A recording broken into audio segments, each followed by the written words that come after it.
আমার নাম কবিতা, বয়স ২৪। চেহারাটা এমন যেন যে কোনো সব মেয়ে একবার দেখলে অবাক হয়ে তাকিয়ে থাকে, আর ছেলেরা তাদের হৃদস্পন্দন আচমকা বেড়ে যায়। কোমরের নমনীয়তা, চোখের গভীরতা আর ত্বকের স্পর্শ, সব কিছু এমন যেন একবার ছুঁয়ে দেখলে শ্বাস বন্ধ হয়ে আসে। আয়নার সামনে দাঁড়ালে নিজেকে দেখে গর্ব হয়।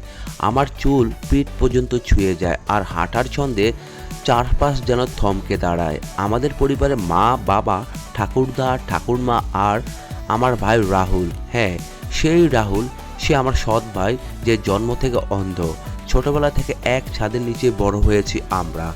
একসঙ্গে খেলেছি, ঝগড়া করেছি, হেসেছি। ঠাকুরদা, ঠাকুরমা কিছুই পুরনো ধ্যান ধারণার মানুষ, সব কিছুতে রীতি নেওয়াজ করলেন। মা বাবা আমাদের দুজনকে সমানভাবে ভালোবাসতেন, তবু বুঝতেন রাহুলের প্রতি তাদের টান একটু বেশি। রাহুলের নাম শুনলে আমার বুকের ভিতর কেমন একটা আলোড়ন করে ওঠে। সে আমার ভাই, তবু তার সান্নিধ্য এলে মনে হয় ভেতরে কোথাও কিছু একটা গলে যায়। হতে পারে সে পুরুষালী শক্তি, তার স্থিরতা, বা সেই চোখ যা দেখতে না পেলেও অনুভব করে সব কিছু। তার গরম নিঃশ্বাস যখন গাল ছুঁয়ে যায়, আমার হৃদয় দৌড়াতে থাকে। ভুলবশত তার আঙ্গুল আমার হাত ছুঁয়ে গেলে শরীর সুরে শিহরণ ছড়িয়ে পড়ে। হ্যাঁ, সে অন্ধ, কিন্তু সেই অন্ধতাই যেন তার শক্তি। তার চওড়া বুক, মজবুত বাহু যখন আমাকে জড়িয়ে ধরে, মনে হয় এক অদৃশ্য দেয়াল আমাকে আগলে রেখেছে। রাতের নীরবতা যখন তার পায়ের শব্দ করিডোরে শোনা যায়, আমি নিজেকে সামলাতে পারি না। কিন্তু এখন রাহুল একা নয়, কিরণ এসেছে তার জীবনে। কিরণ সুন্দরী, বুদ্ধিমতী, তার রাহুলের যত্নে নিবেদিত। তবু আমি দেখি তার চোখে একটা শূন্যতা, একটা অজানা আকাঙ্ক্ষা। হয়তো শুধু আমিই টের পাই। যখন কিরণ বাড়ি ছেড়ে কোথাও যায়, আমি টের পাই ভেতরে কিছু গলে যাচ্ছে। সেই রাতে কিরণ ছিল না, তার মা অসুস্থ ছিলেন, তাই কিরণ গিয়েছিল মায়ের কাছে। রাহুল তাকে পাঠিয়েছিল কারণ সে চেয়েছিল কিরণ একটু বিশ্রাম নেক, মায়ের সঙ্গে সময় কাটাক। কিরণের চলে যাওয়ার পর বাড়িটা যেন নিঃশব্দে ঢেকে গেল। আমি ভাবিনি রাতটা এমন হবে। রাতে স্তব্ধ, সেই স্তব্ধতার একটা অজানা টান। আমি জল খেতে উঠলাম, কিন্তু পা নিজেই রাহুলের ঘরের দিকে চলে যায়। দরজাটা একটু খোলা ছিল।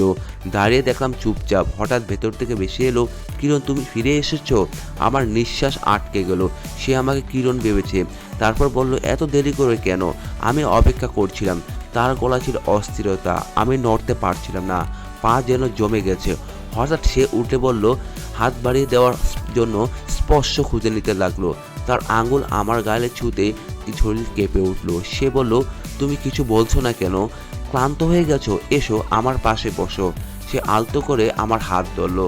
আমার ঠোঁট কাঁপছিল, কিন্তু কোনো শব্দ বেরোলো না। তারপর সে বলল, আজ আমার খুব একা লাগছিল। তার আঙ্গুল তখনও আমার হাত ছুঁয়েছিল, আর হৃদয় এত জোরে ধুকধুক করছিল, মনে হচ্ছিল যদি সে আমাকে জড়িয়ে ধরে আমাকে নিয়ে নিজেকে আটকাতে পারবে না। কিন্তু ঠিক তখনই সিঁড়িতে কারো পায়ের শব্দ শোনা গেল। আমি ভয়ে পিছিয়ে গেলাম আর দ্রুত নিজের ঘরের দিকে ছুটলাম। দরজা বন্ধ করতে আমার ধরফরানি আরও বেড়ে গেল। সেই মুহূর্তটা অধুরা হয়ে গেল। রাহুল কি কিছু টের পেয়েছিল? সে কি বুঝতে পেরেছিল যে সেটা কিরণ নয়, আমি ছিলাম? বিছানায় শুয়ে চোখ বন্ধ গেল। সেই মুহূর্ত বারবার চোখের সামনে ভেসে উঠছিল। তার স্পর্শের উষ্ণতা আমার ত্বকে তখনও লেগেছিল, কিন্তু কি হতো সেই পায়ের শব্দ আর না হতো। সেই অধুরা মুহূর্ত আমাকে বেকার করে তুলল। আমি নিজেকে বোঝানোর অনেক চেষ্টা করলাম, কিন্তু আমার মন অন্যদিকে ছুটছিল। শেষমেশ আমি আর পারলাম না। ধীরে ধীরে ঘর থেকে বেরিয়ে রাহুলের ঘরের দিকে এগিয়ে গেলাম। দরজার কাছে পৌঁছে আলতো করে উকি দিলাম। সে ঘুমিয়ে পড়ছিল, তার নিঃশ্বাস গভীর, মুখ শান্ত। কিন্তু তাকে দেখে আমার মনে নানা অদ্ভুত ভাবনা ভিড় করতে লাগলো। যদি আমি আরেকটু আগে তার কাছে যেতাম তাহলে কি হতো? যদি সে আমাকে তার বাহুতে জড়িয়ে নিত তাহলে কি হতো? এই ভাবনাগুলো আমার শ্বাসকে তীব্র করে তুলছিল। কিন্তু না, আমি নিজেকে বোঝালাম আমি ধীরে ধীরে ফিরে এলাম। কিন্তু সেই রাতে বোধ হয় কখনো ভুলবো না। কোনো রকম কেটে গেল, কিন্তু আমার মনে প্রশ্নের ঝড় উঠল। কেন আমি তার কথা এত ভাবছি? সকালের প্রথম জ্বালানা দিয়ে ঢুকতে বুঝলাম এক মুহূর্তের জন্য ঠিকভাবে ঘুমাইনি। তখন দরজায় টোকা পড়ল। কবিতা, ওঠো। কিরণের গলা। আমি চমকে উঠলাম। আমার ভাবনার জগৎ থেকে বেরিয়ে এলাম। মনে একটা অদ্ভুত টান অনুভব করলাম।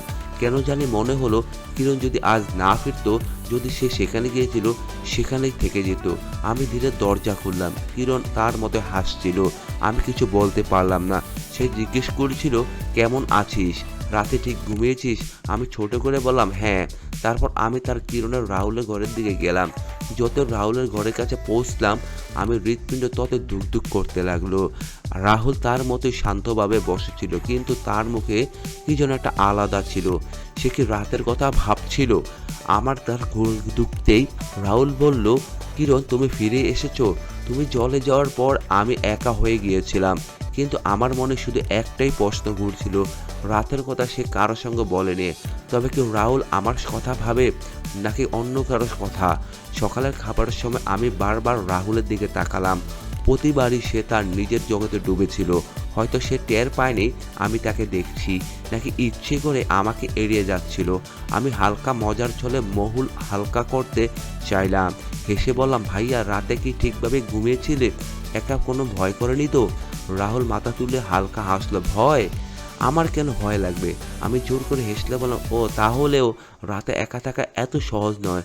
রাহুল কিছু বলল না, শুধু হালকা হেসে মাথা নিচু করলো। আমার মনে আবার সে অদ্ভুত তোড়পাড় শুরু হলো। রাতে কি সে কি আমাকে চিনতে চেষ্টা করেছিল, নাকি এইসব আমার মনের ভুল? সারাদিন কেটে গেল, কিন্তু সেই কথাগুলো আমার মন থেকে গেল না। এখন প্রতিটি ছোটোখাটো বিষয় আমার ভিতরে একটা অদ্ভুত টান তৈরি করেছিল। সেই সন্ধ্যা কিরণ বাজারে গিয়েছিল। আমি ছাদে একা দাঁড়িয়েছিলাম। ঠান্ডা হাওয়ায় আমার চুল উড়িয়ে দিচ্ছিল, কিন্তু আমার মনের ভিতরে একটা অস্থিরতা। হঠাৎ নিচের বারান্দা থেকে কারো পায়ের শব্দ পেলাম। নিচে উকি দিয়ে দেখলাম রাহুল একা বসে আছে। জানি না কেন তার কাছে যেতে বাধ্য হলাম। তার কাছে গিয়ে বললাম, ভাইয়া তুমি এখানে একা কি করছো? সে হালকা হেসে বলল, কবিতা তুমি এখানে? আমি জানতাম না। আমি কিছু না বলেই শুধু বললাম, এমনি হাওয়া খেতে এসেছি। রাহুল কিছুক্ষণ ভেবে বলল, রাতেও তুমি কিছু বলতে এসেছিলে তাই না? আমার হৃৎপিণ্ড জোরে ধুকধুক করতে লাগলো। আমি বললাম, না ভাইয়া, আমি তো, কিন্তু আমার গলা আমাকে সঙ্গ দিচ্ছিল না। তোমাকে কি করে জানা হলো? সে হেসে বলল, আমি না দেখতে পেলেও অনুভব করতে পারি কবিতা। তোমার নিঃশ্বাস, তোমার উপস্থিতি আমি সব বুঝতে পারি। আমার মন টলমল করে উঠল। আমি কিছু বলার আগেই কিরণের গলা শোনা গেল, আমি সবজি নিয়ে এসেছি। রাহুল একটু পরে খেয়ে এলো। আমি ভয় পেয়ে তাড়াতাড়ি সেখান থেকে চলে গেলাম, কিন্তু এবার রাহুলের কথাগুলো আমার হৃদয়ের গভীরে ঝড় তুলল। সে কি আমার মতোই অনুভব করে? এই প্রশ্ন আমার মন থেকে আর যাচ্ছিল না। আবার সেই অপেক্ষা, যখন সবাই নিজের ঘরে আমি বেকার হয়ে পড়লাম। পাশ ফিরতে ফিরতে নিজেকে বোঝানোর অনেক চেষ্টা করলাম যে এটা শুধু একটা ভাবনা, এটা ভ্রম। কিন্তু সত্যি বলতে আমি নিজেকে থামাতে পারছিলাম না। রাতের নীরবতা সব কিছু আরও গভীর করে তুলেছিল। আমি জল খেলে উঠলাম, কিন্তু পা আবার রাহুলের ঘরের দিকে চলে গেল। দরজা একটু ফাঁক ছিল। আমি দরজার কাছে দাঁড়ালাম। হঠাৎ ভেতর থেকে কিরণের হাসির শব্দ ভেসে এলো। তারা দুজনে কথা বলছিল। আমার মনে হঠাৎ একটা বিষণ্ণতা জেগে উঠল। আমি তাড়াতাড়ি নিজেকে সামনে রান্নাঘরের দিকে চলে গেলাম জল খেতে, কিন্তু আমার মনের ভিতরে একটা অদ্ভুত ভাবনা ঘুরছিল। আমি কেন বারবার তার ঘরের দিকে যাচ্ছি? অনেকটা রাত, বাড়িতে স্তব্ধতা। মা বাবা, ঠাকুরদার, ঠাকুরমা সবাই ঘুমিয়ে পড়েছেন। কিরণও মনে হয় ঘুমের ঘুমে, কিন্তু আমার চোখে ঘুম নেই। আমি চুপচাপ রান্না করে জল খেতে গেলাম। জলে রাতের জলের গ্লাস ছিল, কিন্তু মন কোথায় যেন হারিয়ে গিয়েছিল। হঠাৎ কারো পায়দুরির শব্দ আমি শব্দ পেলাম। আমার শরীরে একটা শিহরণ দৌড়ে এলো। এটা রাহুল। সে তার মতোই শান্ত, কিন্তু তার উপস্থিতি কি যেন আলাদা লাগছিল। ধেয়ে দরজায় দাঁড়িয়ে যেন আমার উপস্থিতি টের পেয়েছে। কবিতা, তার নিচু গলায়, কিন্তু তাতে একটা অদ্ভুত টান। আমার ঠোঁট শুকিয়ে গেল। হ্যাঁ, আমি শুধু জল খেতে নিয়ে এসেছি বললাম।